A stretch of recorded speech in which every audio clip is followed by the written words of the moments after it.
Defendi um homem acusado de homicídio sabendo que ele amava a mesma mulher que eu.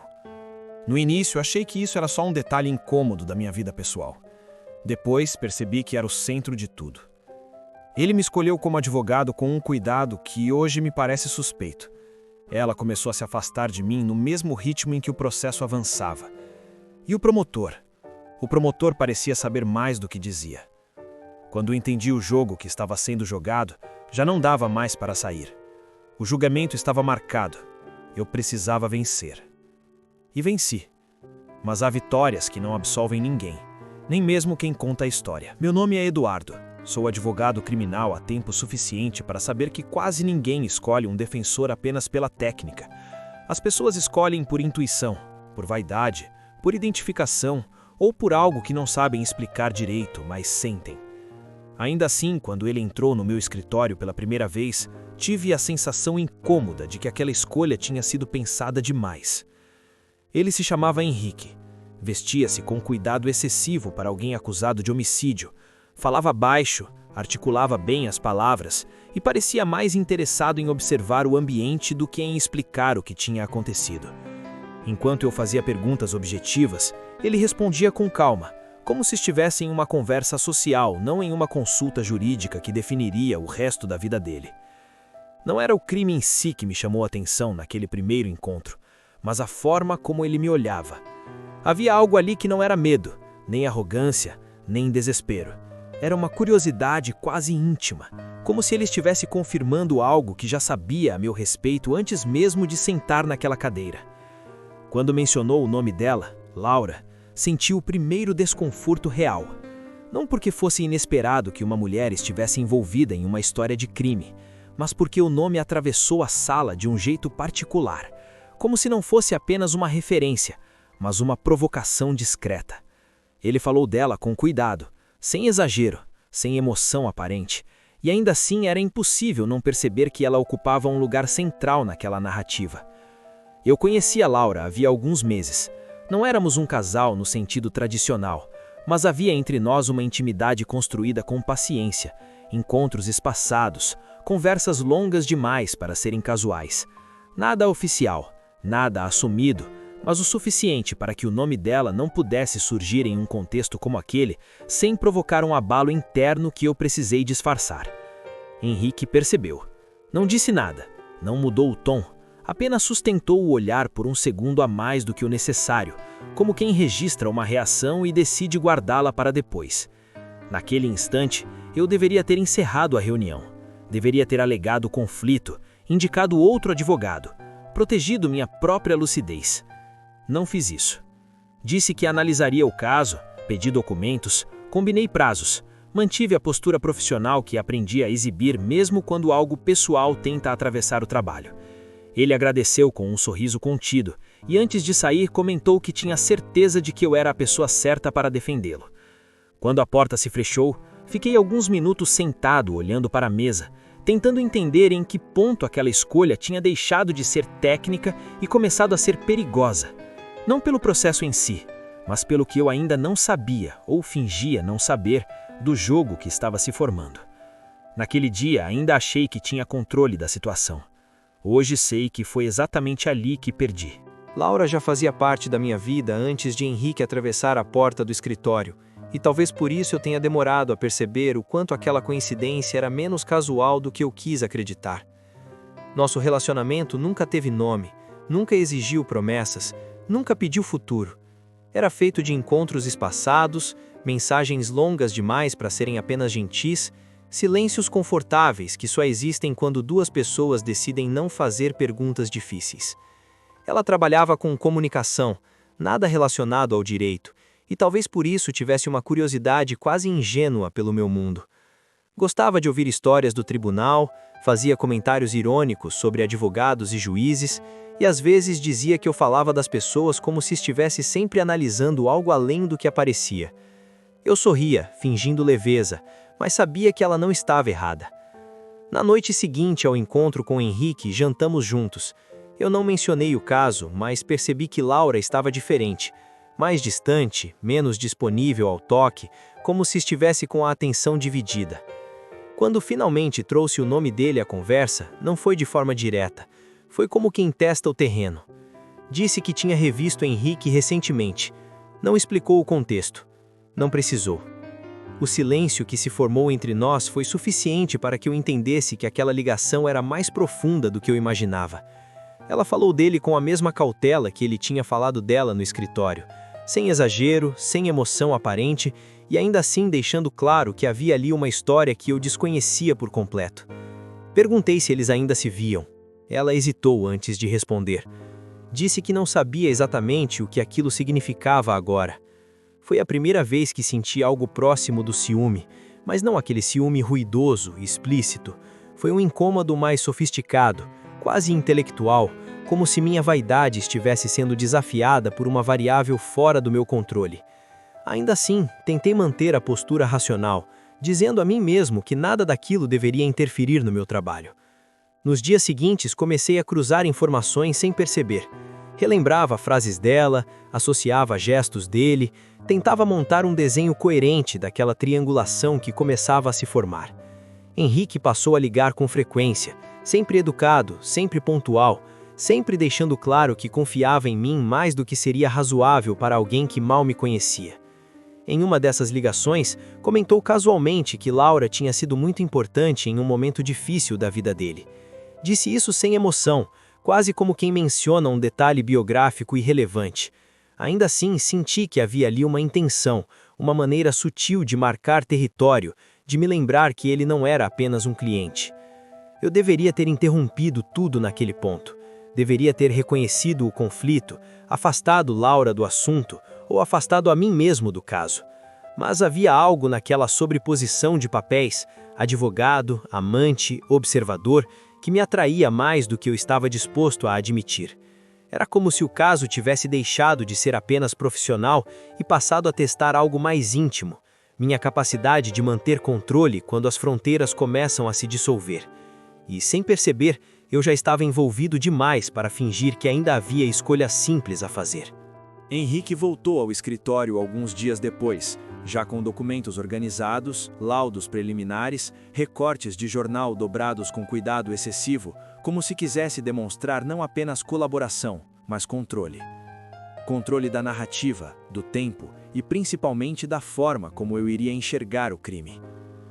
O homicídio tinha acontecido meses antes, em um bairro residencial tranquilo, daqueles onde o silêncio da noite costuma ser usado como argumento de normalidade.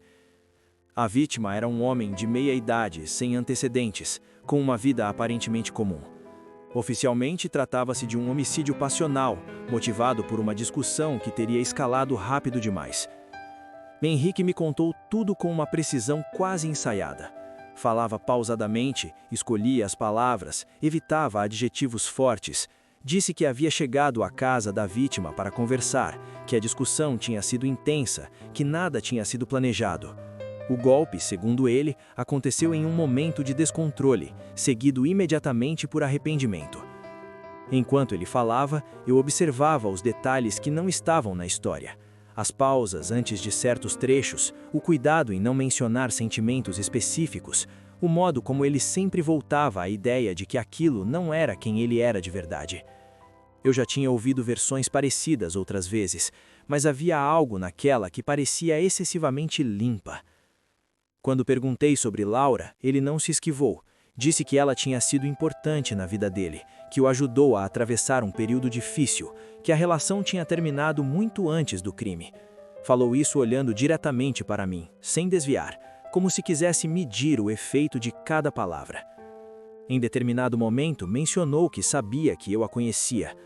Não disse como, não explicou quando, apenas afirmou com naturalidade desconcertante que o mundo era pequeno demais para coincidências prolongadas. Senti um frio breve na base do estômago, mas mantive a expressão neutra, como se aquilo não tivesse me atingido. Foi então que ele disse algo que não estava nos autos. Comentou que o promotor parecia decidido demais para alguém que tinha um caso aparentemente simples nas mãos. Disse que sentia uma animosidade pessoal vindo do outro lado, uma vontade de vencer que ia além do dever funcional. Aquilo me chamou a atenção, porque era cedo demais para ele ter uma leitura tão refinada da acusação.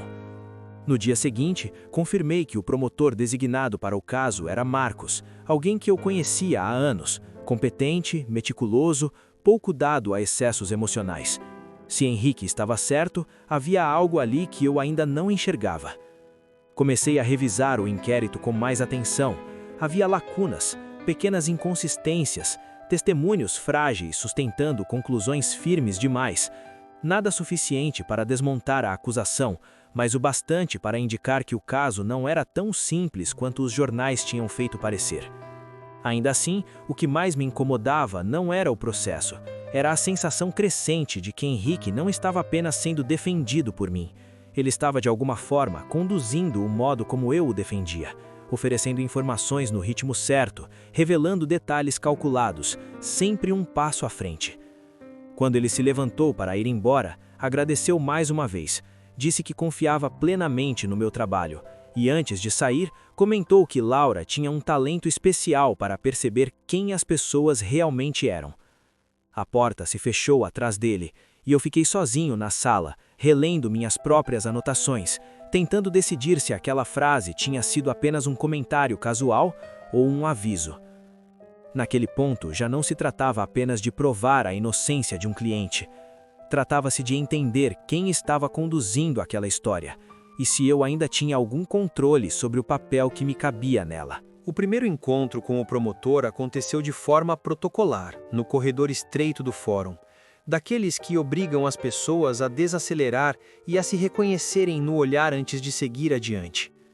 Marcos me cumprimentou com educação, mas havia algo no modo como ele segurou o aperto de mão por um segundo a mais do que o necessário que denunciava a atenção, não cordialidade. Falamos pouco, comentários técnicos, troca rápida sobre prazos, nada que fugisse do esperado. Ainda assim, senti que ele estava menos interessado no réu do que em mim.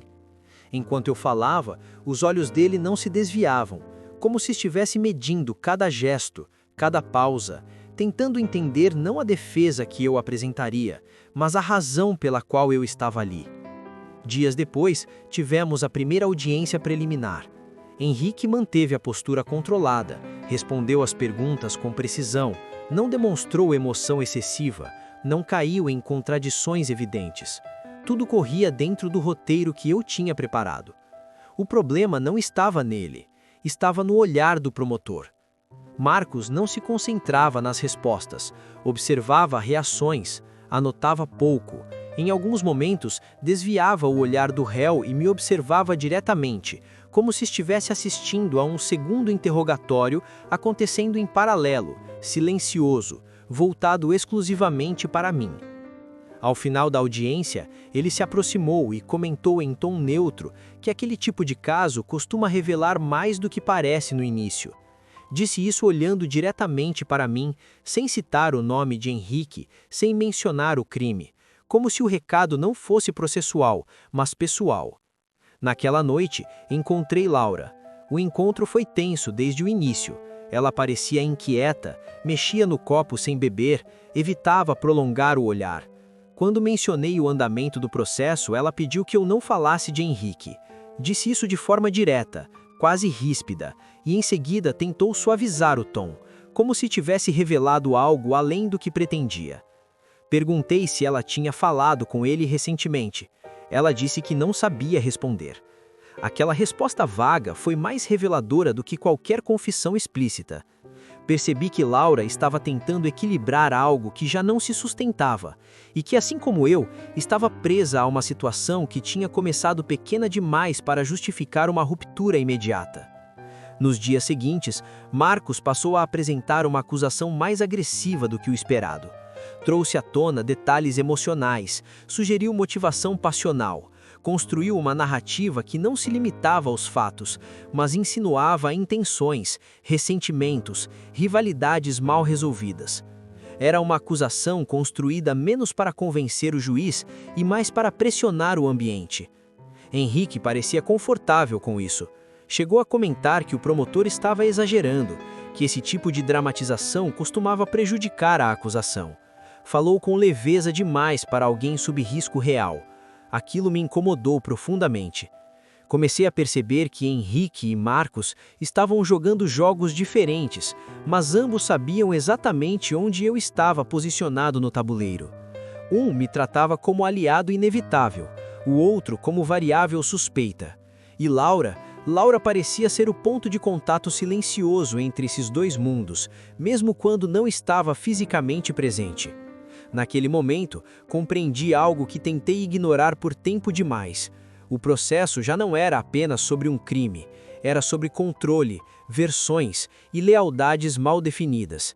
E eu estava exatamente no centro disso tudo, fingindo neutralidade, quando já não era neutro havia muito tempo. Foi a partir daquele ponto que eu comecei a perceber que o processo tinha deixado de ser apenas uma defesa criminal e se transformado em algo mais pessoal, mais silencioso e, por isso mesmo, mais perigoso.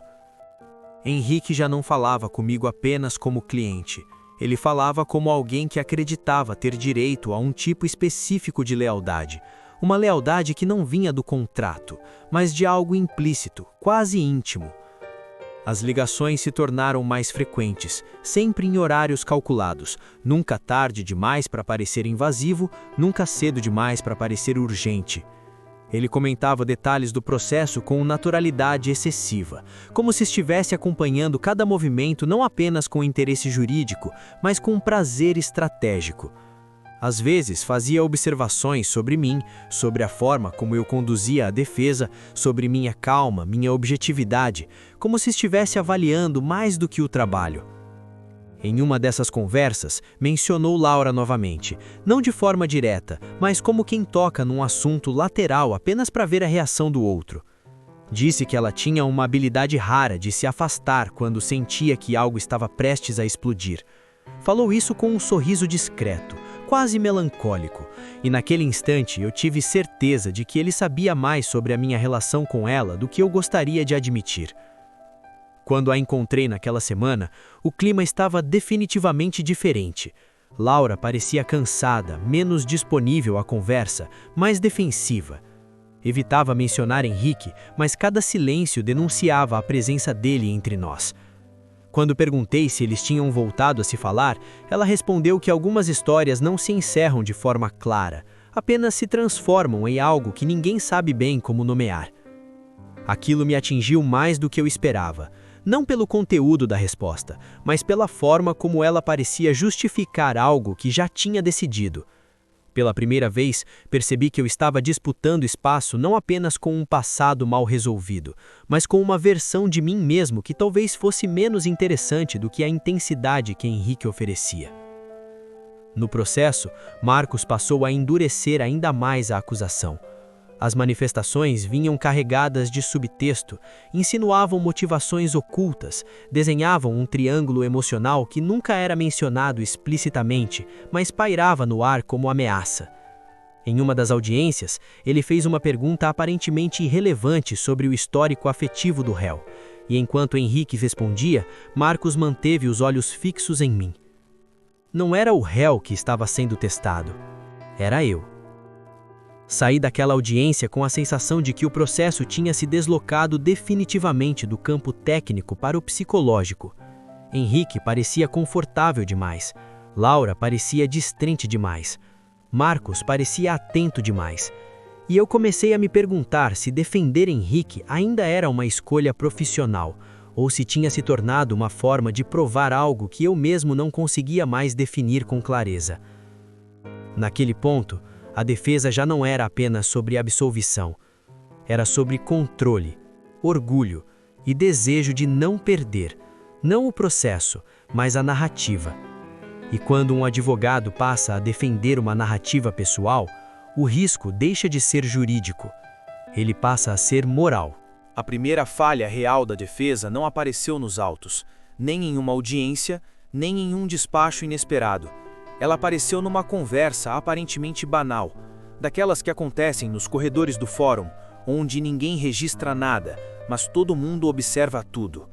Foi ali que percebi que, pela primeira vez, eu não estava um passo à frente. Marcos me chamou de lado depois de uma audiência curta, técnica demais para justificar aquela necessidade de conversa. Disse que queria alinhar um ponto processual, mas não mencionou prazos, nem provas, nem testemunhas.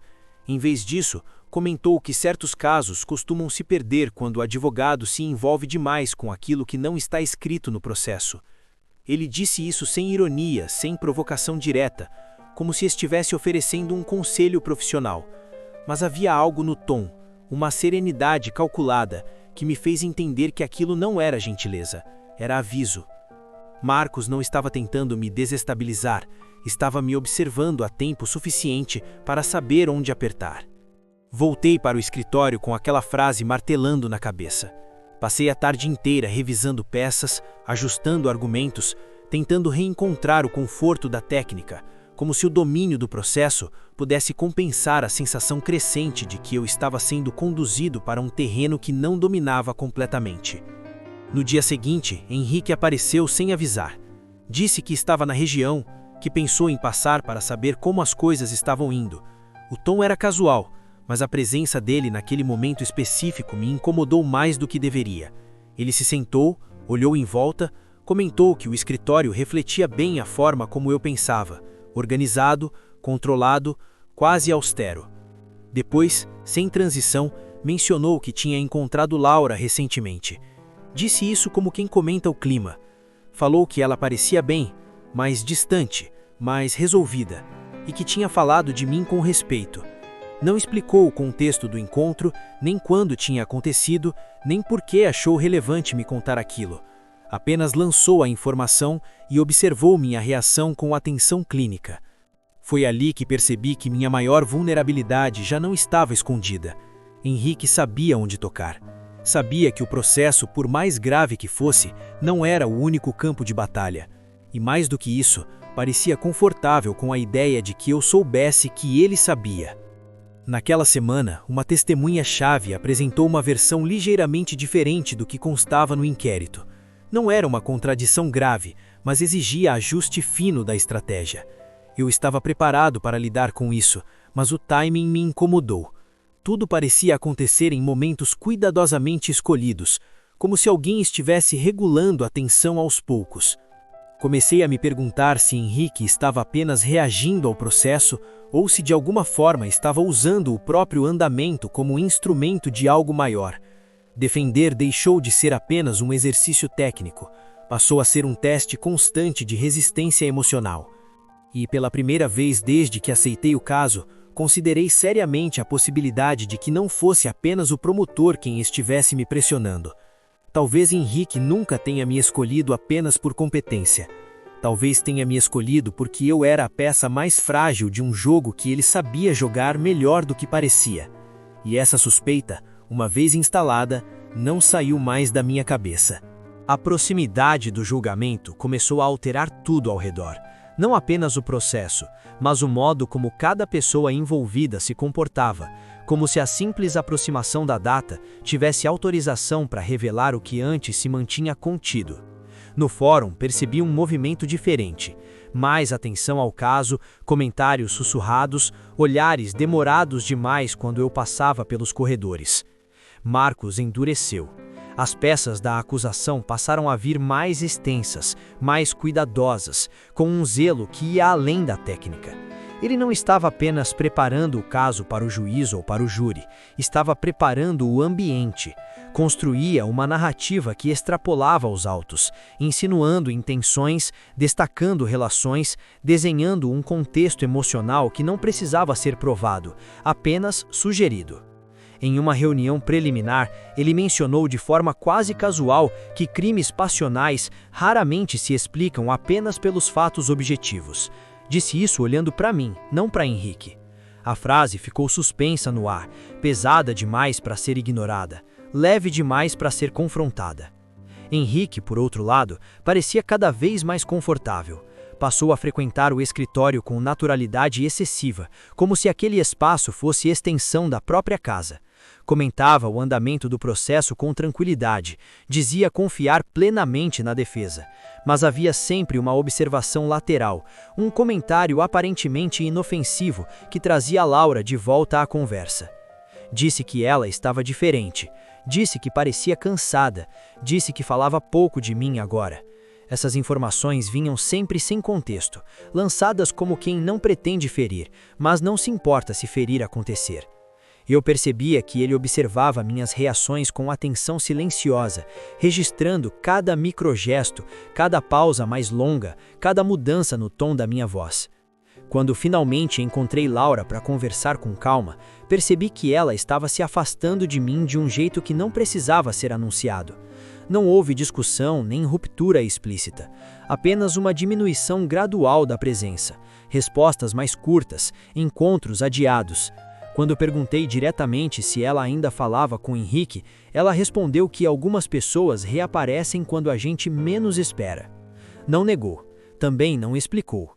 Foi naquele momento que compreendi que Laura estava tentando se proteger, não de mim ou dele especificamente, mas da necessidade de escolher. E ao fazer isso, estava me deixando cada vez mais sozinho no centro daquela triangulação que eu já não conseguia controlar. No processo, uma testemunha inesperada foi incluída pela acusação, alguém do círculo social da vítima, com informações vagas, mas emocionalmente carregadas. Eu sabia como lidar tecnicamente com aquilo, mas o impacto não era jurídico, era simbólico. Marcos estava desenhando um cenário onde sentimentos importavam mais do que provas. Naquela noite, em casa, tentei revisar mentalmente cada passo que tinha me levado até ali, procurando o momento exato em que ainda teria sido possível recuar. Não encontrei. Tudo parecia ter acontecido de forma gradual demais para permitir uma ruptura clara. O julgamento se aproximava, mas a sensação era de que ele já tinha começado fazia tempo, longe do tribunal, longe do júri, acontecendo nos espaços invisíveis entre mim, Henrique, Laura e o promotor. E pela primeira vez, considerei seriamente a possibilidade de que, qualquer que fosse o resultado oficial, eu já estivesse perdendo algo que não seria recuperado com uma absolvição. A decisão de arriscar veio de forma menos heróica do que eu gostaria de admitir.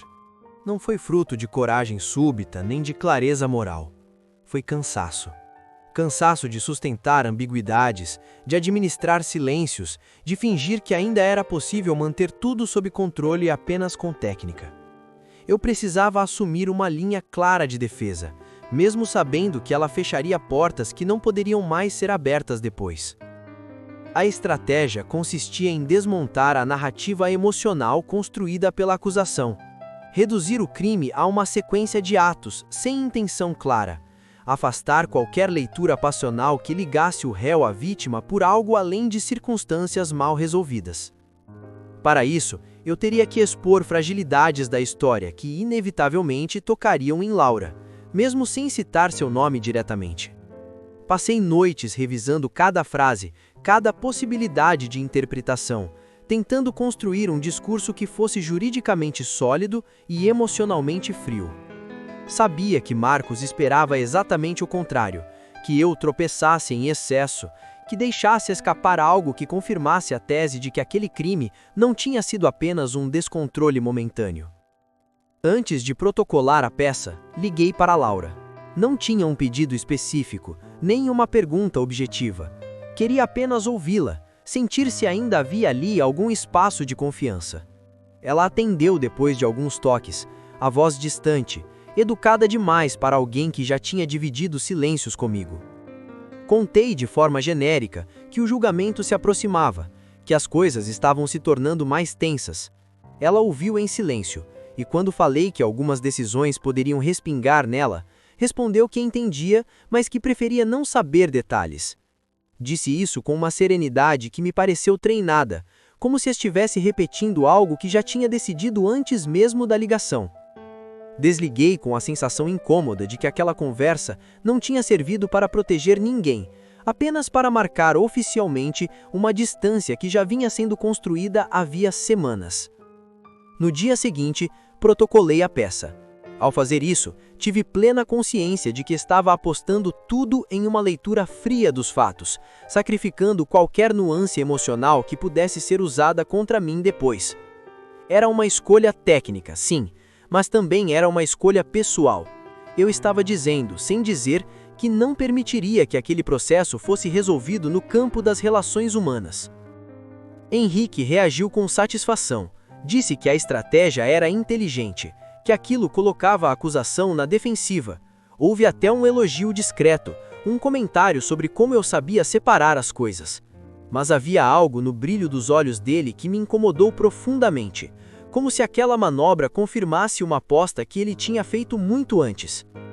Naquela mesma semana, Marcos pediu vista da defesa, e ao me encontrar no corredor, comentou que certas escolhas dizem mais sobre o advogado do que sobre o réu. Não elevou o tom, não sorriu, apenas deixou a frase ali, como quem deposita algo que vai demorar a fazer efeito. Foi então que percebi que a manobra que eu tinha feito, embora tecnicamente correta, tinha fechado o último espaço de neutralidade que ainda me restava. A partir dali, não havia mais como alegar distância emocional. Eu tinha escolhido um lado da narrativa, e todos os envolvidos sabiam exatamente qual era. Naquela noite, sozinho em casa, entendi que o julgamento estava muito próximo, mas a decisão mais importante já tinha sido tomada. Nem pelo juiz, nem pelo júri. Tinha sido tomada por mim. E pela primeira vez, tive medo real do que poderia acontecer se eu estivesse certo, ou pior ainda, se estivesse completamente errado. A reação da acusação veio rápido demais para ser casual. Marcos apresentou uma manifestação dura, precisa, sem adjetivos em excesso, mas com um subtexto que deixava claro que minha manobra não tinha passado despercebida. Ele não atacava a defesa diretamente, atacava a coerência da história que eu tentava sustentar. Era uma peça escrita para parecer técnica, mas construída para me encurralar emocionalmente. Na leitura atenta, percebi um movimento. Ele começava a insinuar que o afastamento da motivação passional não era uma escolha neutra, mas uma tentativa deliberada de apagar vínculos que, se expostos, mudariam completamente a leitura do crime. Não citava nomes, não mencionava relações específicas, mas deixava no ar a ideia de que algo importante estava sendo omitido e que essa omissão tinha endereço certo. Foi nesse mesmo dia que Laura me ligou. A ligação veio no fim da tarde, num horário que ela nunca usava. Atendi com uma expectativa que misturava alívio e receio. A voz dela estava firme demais, como se tivesse ensaiado cada frase antes de discar. Disse que precisava falar comigo, que não podia mais fingir que aquilo não a atingia e que preferia fazer isso antes que o julgamento começasse. Nos encontramos em um café discreto, longe do fórum, longe de qualquer lugar que pudesse ser associado ao processo. Ela chegou antes de mim, sentada de costas para a parede, como quem quer observar a porta. Quando me aproximei, percebi que havia ali uma decisão tomada, não uma dúvida sendo resolvida. Laura disse que Marcos a tinha procurado. Não foi uma intimação formal, foi uma conversa. Ele não pediu depoimento, não fez promessas, não ameaçou, apenas deixou claro que sabia da ligação de Laura com Henrique e que, se aquela relação tivesse relevância para o caso, mais cedo ou mais tarde ela seria chamada a falar. Disse que ela não era acusada de nada, mas que o silêncio também é uma forma de participação quando se escolhe o momento errado para mantê-lo. Enquanto ela falava, eu sentia uma tensão estranha, não apenas pelo risco processual, mas pela clareza com que percebi que Laura estava no centro daquilo tudo, muito mais do que eu tinha admitido até então. Perguntei o que ela tinha respondido. Ela disse que nada de concreto, apenas confirmou que conhecia Henrique e que a relação tinha terminado antes do crime. Disse isso olhando diretamente para mim, como se quisesse medir não minha reação jurídica, mas minha reação humana. Perguntei se era verdade. Ela hesitou antes de responder. Disse que a verdade, naquele caso, dependia muito de como as perguntas fossem feitas. Aquela frase me atingiu com força, não pela ambiguidade, mas pela naturalidade com que ela aceitava a ideia de que a verdade poderia ser moldada conforme a necessidade. Percebi ali que Laura não estava apenas tentando se proteger, estava tentando sobreviver ao colapso de uma história que tinha escapado ao controle de todos nós. Antes de nos despedirmos, ela disse algo que eu não esperava. Disse que Henrique sempre foi muito atento às fraquezas das pessoas, que gostava de observar antes de agir, que tinha uma facilidade inquietante de fazer os outros acreditarem que estavam no comando, quando na verdade já tinham cedido tudo. Voltei para casa com aquela frase ecoando na cabeça.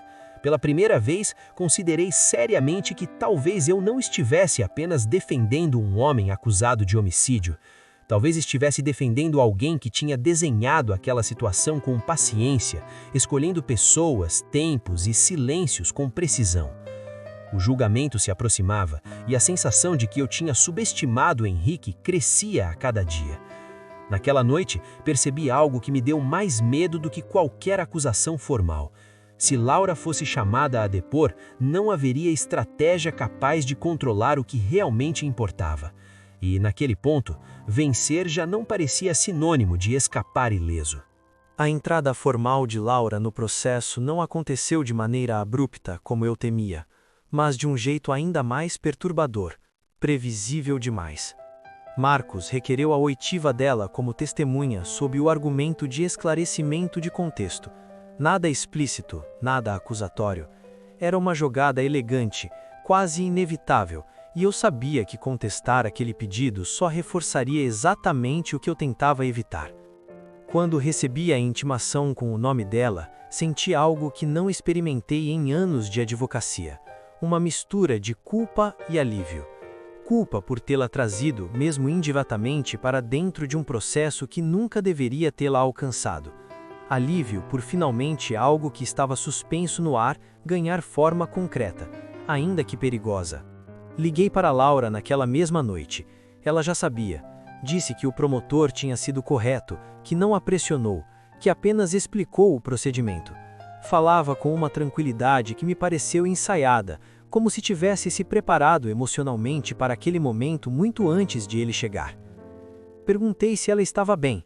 Ela respondeu que estar bem não era exatamente a palavra, mas que estava pronta. Pronta para quê? Eu não perguntei. Nos dias que antecederam o julgamento, o clima no fórum se tornou quase irrespirável.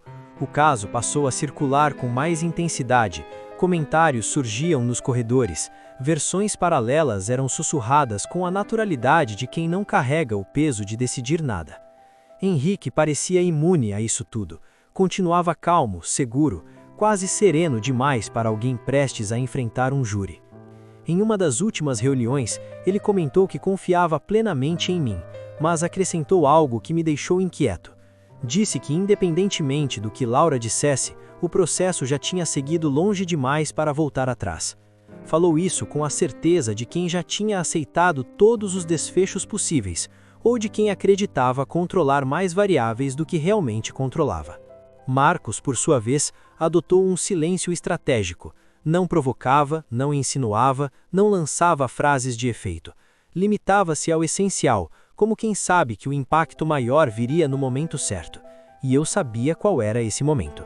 A véspera do julgamento chegou sem que eu conseguisse dormir. Passei a noite revisando mentalmente perguntas, respostas possíveis, reações do júri, tentando antecipar danos, construir amortecimentos como se fosse possível controlar uma situação que já tinha escapado da técnica havia muito tempo. Na manhã seguinte, encontrei Laura no corredor do fórum. Foi um encontro breve, quase protocolar. Nos cumprimentamos com um aceno discreto, sem palavras. Nos olhos dela não havia acusação nem cumplicidade. Havia apenas cansaço. Um cansaço profundo de quem foi colocada em uma posição que nunca escolheu. Quando entramos na sala de audiência, tive a sensação nítida de que o processo, até então abstrato, tinha finalmente ganhado um rosto. E esse rosto não era o de Henrique, nem o da vítima, nem o meu. Era o dela. Naquele instante, compreendi algo que me atravessou como um aviso tardio. Não importa o quanto eu estivesse preparado juridicamente, havia ali uma dimensão humana que nenhuma estratégia seria capaz de neutralizar. E se o júri decidisse com base nisso, eu teria que conviver não apenas com o resultado, mas com a certeza de que fui eu quem abriu essa porta. Quando Laura foi chamada para depor, a sala já estava diferente. Não havia burburinho nem aquele ruído baixo típico de audiências longas. O silêncio era espesso, como se todos tivessem entendido intuitivamente que algo decisivo estava prestes a acontecer. Eu me mantive na postura que aprendi a sustentar ao longo dos anos, Coluna ereta, expressão neutra, mãos apoiadas sobre a mesa, mas por dentro tudo estava desalinhado. Ela caminhou até o lugar reservado às testemunhas com passos firmes demais para alguém que estava ali por acaso. Sentou-se, ajeitou a postura, respirou fundo antes de responder às primeiras perguntas formais. Nome, profissão, relação com as partes. Tudo saiu como esperado. Técnica, controlada, quase fria. Marcos começou devagar. Perguntas abertas, aparentemente inofensivas, sobre como ela conhecia Henrique, em que período, em que contexto. Laura respondeu com cuidado, escolhendo palavras que não comprometiam ninguém diretamente. Disse que tinham tido uma relação, que ela tinha terminado antes do crime, que não mantinham contato regular. Tudo dentro do que havíamos antecipado. Até ali, a defesa estava intacta. Então veio a pergunta que não estava no roteiro. Marcos perguntou se no período imediatamente anterior ao crime, Henrique parecia emocionalmente abalado. Não mencionou nomes, não citou motivos, apenas lançou a pergunta no espaço. Laura demorou alguns segundos para responder. Foi a primeira pausa real desde o início do depoimento. Ela disse que sim. Disse que ele estava inquieto. Disse que se sentia traído. Não explicou por quem. O júri se inclinou levemente para a frente. Eu senti isso, mais do que vi. O ambiente inteiro se ajustou ao novo eixo daquela narrativa que começava a se formar sem que ninguém precisasse desenhá-la explicitamente. Marcos avançou com cuidado cirúrgico. Perguntou se ela sabia o motivo daquele estado emocional. Laura respirou fundo antes de responder. Disse que havia conflitos mal resolvidos, expectativas frustradas, ressentimentos acumulados. Não citou a vítima, não citou meu nome, mas tudo estava ali, implícito demais para ser ignorado. Quando chegou minha vez de perguntar, percebi que qualquer tentativa de controle excessivo só reforçaria o impacto do que já tinha sido dito. Optei por reduzir danos, pedir esclarecimentos técnicos, reforçar que Laura não presenciou o crime, que não tinha conhecimento direto dos fatos. Ela confirmou tudo isso com firmeza, mas algo já tinha se deslocado. Ao final do depoimento, Marcos fez a última pergunta. Perguntou se ela acreditava que Henrique era capaz de perder o controle em uma situação de forte carga emocional. Laura hesitou novamente, e essa hesitação, mais do que qualquer resposta, foi o que selou tudo. Ela disse que não sabia. Disse que nunca achou que alguém fosse capaz até o momento em que é. O silêncio que se seguiu foi absoluto. Não havia mais nada a ser acrescentado. O depoimento tinha terminado, mas o efeito dele continuaria ecoando até o fim do julgamento. Quando Laura deixou a sala, nossos olhares se cruzaram por um segundo. Não havia acusação nem pedido de desculpas. Havia apenas a constatação muda de que nenhum de nós tinha conseguido sair ileso daquele momento. Sentei-me novamente, sentindo pela primeira vez um peso real no corpo, como se algo tivesse se quebrado de forma definitiva. Não era a defesa que tinha falhado. Era a ilusão de que eu poderia conduzir aquele processo sem pagar um preço pessoal alto demais. Naquele instante, compreendi que o júri já não julgava apenas Henrique. Julgava versões de amor, de orgulho, de posse e de silêncio. E eu estava no centro disso tudo, não como advogado, mas como parte invisível de uma história que jamais deveria ter entrado nos autos e que agora não sairia mais. Os debates finais começaram com uma calma enganosa. A sala parecia exausta, como se todos ali tivessem atravessado algo pesado demais para sustentar tensão explícita por mais tempo. O júri já tinha ouvido versões suficientes para formar convicções íntimas, e eu sabia que a partir daquele ponto não se tratava mais de provas, mas de narrativas que precisavam fazer sentido dentro da cabeça de cada um deles. Marcos foi o primeiro a falar. Abriu com uma exposição limpa, quase didática, relembrando os fatos de forma cronológica, sem levantar a voz, sem recorrer a adjetivos fortes. Falava com a segurança de quem confia menos na emoção imediata e mais no acúmulo de impressões. Aos poucos, começou a costurar o que tinha sido dito em audiência com o depoimento de Laura, sem citá-la em excesso, mas deixando claro que havia ali um fio condutor impossível de ignorar. Ele não acusou diretamente. Sugeriu, disse que crimes passionais raramente se anunciam com gritos ou cenas teatrais, que muitas vezes nascem em silêncios prolongados, em ressentimentos cultivados, em relações que se desfazem sem nunca se encerrar de verdade. Falou sobre orgulho ferido, sobre a dificuldade de aceitar perdas, sobre a ideia perigosa de posse emocional. Enquanto ele falava, percebi o efeito no júri.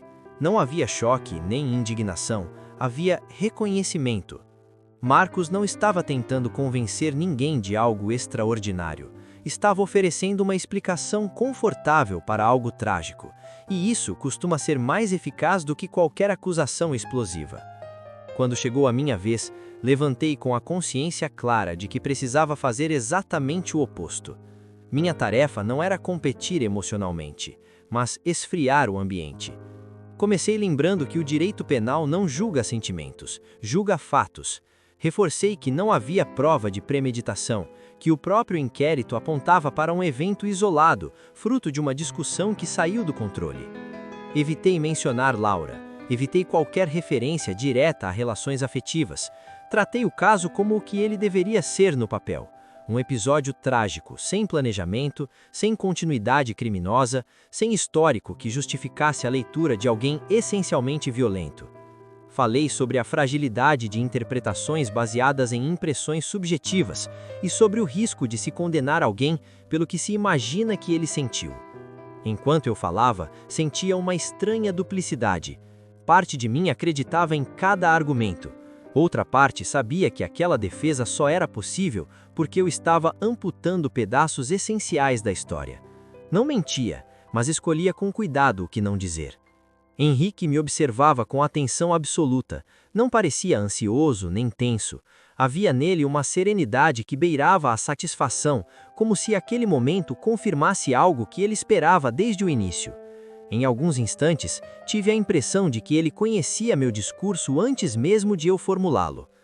Ao final, sentei-me com a sensação física de esgotamento. Não era cansaço mental, era algo mais profundo, como se tivesse sustentado um peso que não era apenas meu durante tempo demais. Olhei para o júri, depois para Henrique, depois para o espaço vazio onde Laura tinha estado horas antes. Foi ali que entendi que, qualquer que fosse o resultado, eu já tinha cruzado um limite difícil de explicar em palavras. Se a absolvição viesse, ela não significaria alívio, significaria confirmação de que eu tinha conseguido vencer um jogo cujo custo eu ainda não tinha coragem de calcular. O julgamento foi suspenso para deliberação. Enquanto o júri se retirava, senti uma certeza incômoda se formar com clareza absoluta. Eu tinha feito tudo certo do ponto de vista técnico. E ainda assim, algo estava profundamente errado. A decisão do júri não demorou tanto quanto eu esperava, o que, paradoxalmente, tornou a espera mais insuportável. Aquelas horas suspensas, em que ninguém fala nada de relevante, em que o corredor do fórum parece existir fora do tempo, sempre me deram a falsa sensação de que algo ainda podia ser corrigido. Naquele dia não havia essa ilusão. Tudo já estava decidido, apenas não tinha sido anunciado. Quando os jurados retornaram à sala, percebi nos rostos algo que reconheci de outros casos: cansaço e alívio. Não o alívio de quem absolve por convicção profunda, mas o de quem finalmente encontrou uma narrativa possível para encerrar um conflito que não queria carregar para casa. O presidente do júri leu a decisão com voz firme, respeitando o rito, sem olhar para ninguém em específico. Henrique foi absolvido. A palavra ecoou no ambiente com uma estranheza quase física. Não houve reação imediata, nenhum gesto brusco, nenhum suspiro audível. Apenas um silêncio curto, denso, seguido pelos movimentos automáticos que encerram um julgamento. Eu me levantei, cumprimentei o juiz, recolhi meus papéis, como se estivesse encerrando mais um dia de trabalho. Henrique se virou para mim com um sorriso contido, educado, como sempre. Apertou minha mão com firmeza e agradeceu pelo trabalho. Não havia euforia nem emoção visível. Era como se aquele resultado fosse esperado, quase natural. Naquele instante, percebi que, para ele, o julgamento tinha terminado exatamente como deveria terminar. Do lado de fora da sala, jornalistas aguardavam declarações. Recusei educadamente. Não havia nada que eu quisesse explicar. A absolvição estava fundamentada, tecnicamente defensável, juridicamente correta dentro da narrativa que construímos. Qualquer palavra a mais soaria como excesso. Vi Laura à distância, parada perto de uma das colunas do corredor. Ela não se aproximou, não fez sinal, apenas observou a movimentação com um olhar que misturava alívio e desgaste. Quando nossos olhos se cruzaram por um breve segundo, entendi que aquela absolvição não tinha encerrado nada entre nós. Tinha apenas oficializado uma ruptura que já vinha sendo construída em silêncio. Henrique passou por ela sem dizer nada. Não houve cumprimento, nem troca de olhares perceptível. Aquilo me chamou mais atenção do que qualquer comemoração teria chamado. Era como se ambos tivessem combinado, sem palavras, que aquele capítulo estava encerrado, cada um à sua maneira. Saí do fórum com a sensação estranha de ter cumprido exatamente o que se esperava de mim, e ainda assim ter falhado em algo que eu não saberia explicar em termos jurídicos. A vitória estava ali, concreta, registrada, incontestável. Mas não havia satisfação, nem orgulho e nem aquela sensação profissional de missão cumprida. No caminho para casa, percebi que não tinha vontade de ligar para ninguém, nem de compartilhar o resultado, nem de ouvir opiniões. O processo tinha acabado, mas o efeito dele continuava se espalhando de forma silenciosa, ocupando espaços que não apareciam nos autos. Naquela noite, sozinho, entendi que a absolvição não tinha sido o fim da história. Tinha sido apenas o ponto em que a justiça institucional se retirava, deixando para trás o que ela nunca se propôs a resolver. E eu sabia, com uma clareza desconfortável, que o preço daquela vitória ainda não tinha sido cobrado. Nos dias que se seguiram ao julgamento, o tribunal voltou à sua rotina com uma rapidez quase ofensiva. Processos novos ocuparam a pauta, outros casos passaram a exigir atenção imediata, e a absolvição de Henrique se transformou rapidamente em um número encerrado no sistema. Para o fórum, a história tinha acabado ali, com uma decisão clara, registrada, arquivável. Para mim, não. Laura não me procurou, eu também não a procurei. Houve um silêncio mútuo que não precisava ser combinado, apenas aceito. Aquela ausência de contato dizia mais do que qualquer conversa difícil poderia dizer. Era o reconhecimento tácito de que algo tinha sido quebrado de forma definitiva, não por uma escolha isolada, mas pela soma de tudo o que tinha sido dito, omitido e suportado. Alguns dias depois, encontrei-a por acaso, em uma livraria pequena, longe de qualquer espaço que lembrasse o tribunal. Nos cumprimentamos com educação excessiva, como duas pessoas que já se conheciam demais para fingir intimidade. Conversamos pouco. Frases genéricas, comentários neutros, aquele tipo de diálogo que serve apenas para confirmar que não há mais espaço para nada além da superfície. Antes de nos despedirmos, ela disse algo que me acompanharia por muito tempo. Disse que, durante o julgamento, percebeu que todos nós estávamos defendendo versões diferentes da mesma história, e que, no fim, nenhuma delas era exatamente verdadeira. Falou isso sem mágoa, sem acusação, apenas como constatação tardia. Perguntei se ela estava bem. Ela respondeu que estava seguindo. Essa palavra, seguindo, me pareceu mais definitiva do que qualquer ruptura explícita. No escritório, o caso foi tratado como sucesso. Colegas comentaram a condução técnica, elogiaram a estratégia, mencionaram a dificuldade do júri. Recebi cumprimentos formais, convites para almoços que recusei sem justificar. Não havia ali espaço para explicar o que realmente tinha acontecido, nem vontade de tentar. Henrique me ligou uma vez depois da absolvição. Agradeceu novamente, disse que estava reorganizando a vida, que pretendia viajar por um tempo. A conversa foi breve, correta, quase protocolar.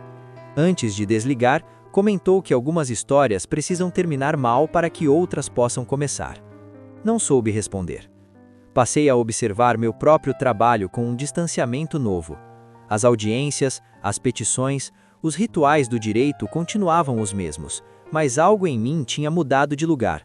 Já não havia entusiasmo, apenas eficiência. Já não havia curiosidade, apenas atenção calculada. À noite, sozinho, revisitei mentalmente cada decisão tomada ao longo do processo.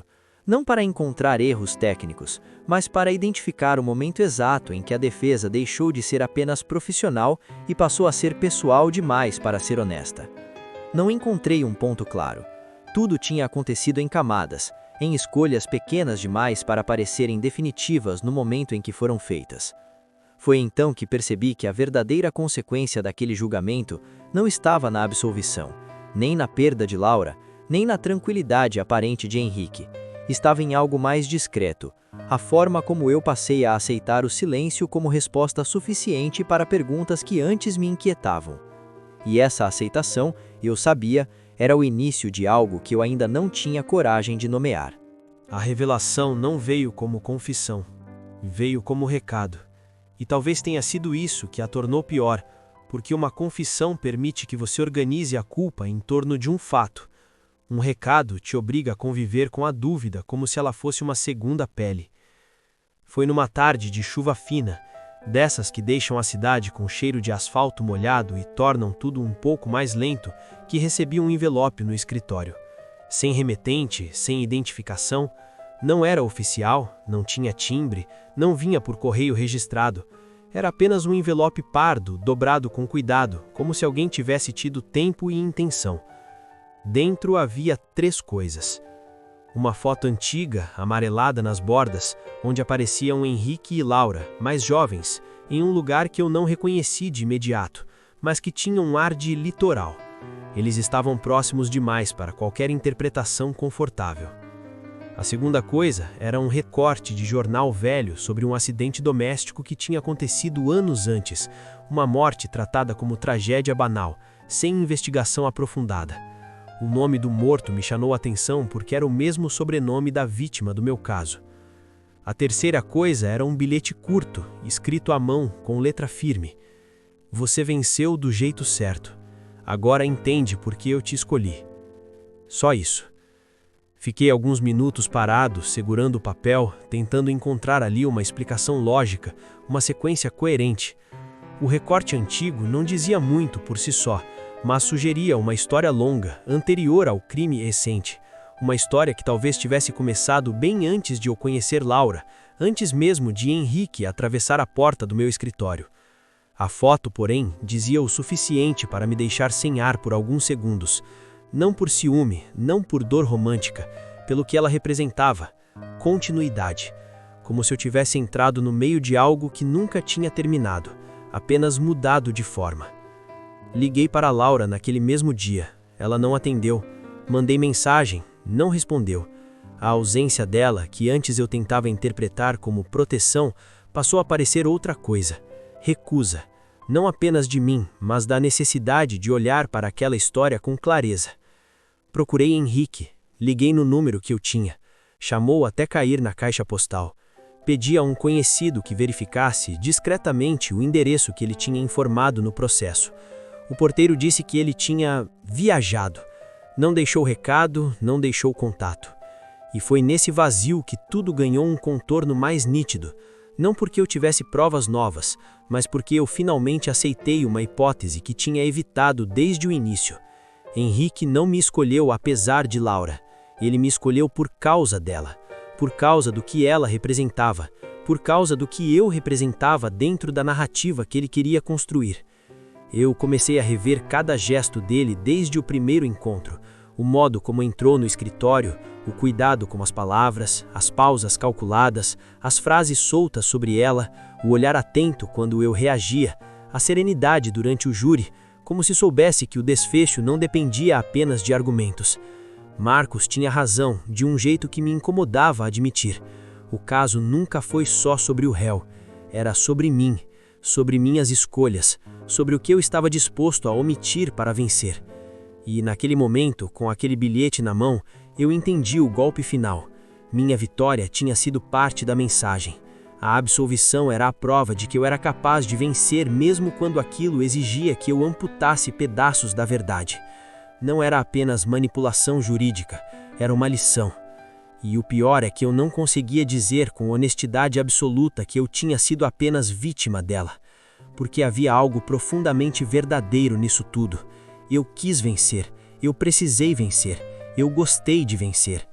E agora, com a história rearranjada dentro da minha cabeça, eu percebia que o desfecho ruim não era uma possibilidade futura. Ele já tinha começado. Depois daquele envelope, não houve mais acontecimentos grandiosos. Nenhuma revelação adicional, nenhuma confissão tardia, nenhuma tentativa de reparação. A vida seguiu, como sempre segue, com a indiferença cruel de quem não participou do que aconteceu.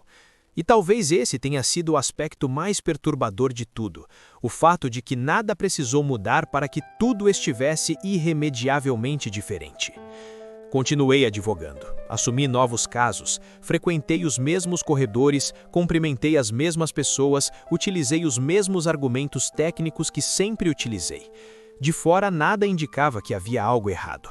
Eu funcionava bem, entregava resultados, mantinha a reputação intacta. Era exatamente o tipo de profissional que o sistema sabe absorver sem dificuldade. Laura nunca respondeu.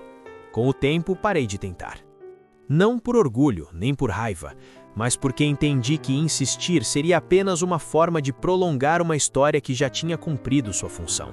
Ela escolheu desaparecer da minha vida do mesmo modo que a verdade desaparece dos processos, não com estrondo, mas com silêncio suficiente para que ninguém se sinta obrigado a procurá-la. Quanto a Henrique, nunca mais tive notícias concretas. Ouvi comentários vagos, menções distantes, suposições. Nada que pudesse ser confirmado. Ele saiu da minha vida do mesmo modo que entrou, sem deixar rastros oficiais, apenas efeitos colaterais. Às vezes penso que isso também foi parte do plano. Marcos seguiu carreira. Nos encontramos ocasionalmente em eventos jurídicos, trocamos cumprimentos cordiais, comentários genéricos. Nunca falamos sobre o caso.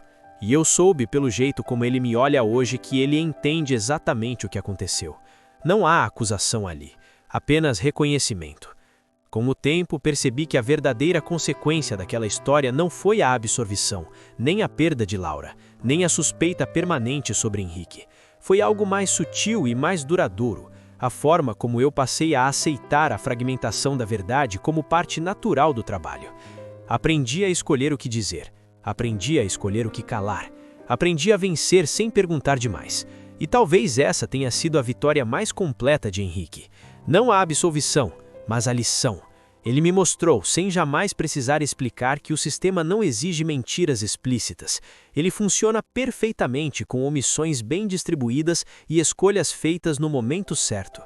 Hoje, quando alguém me pergunta se me arrependo, percebo que essa pergunta já não faz tanto sentido. Arrependimento pressupõe que algo poderia ter sido diferente, e eu não tenho certeza disso. Talvez eu tenha sido escolhido justamente porque faria exatamente o que fiz. Talvez eu nunca tenha sido enganado. Talvez eu apenas tenha aceitado o papel que me cabia. E é isso que torna essa história difícil de contar. Não há vilão confortável, não há inocência preservada, não há lição edificante. Há apenas a constatação incômoda de que algumas vitórias não absolvem ninguém, apenas revelam quem somos quando ninguém está olhando. Eu ganhei o caso, perdi Laura e segui em frente. Mas desde então, toda vez que entro em um tribunal e ouço alguém falar em justiça, sinto a mesma coisa. Não indignação, não revolta, mas uma familiaridade desconfortável. Como se eu já soubesse exatamente até onde ela costuma ir.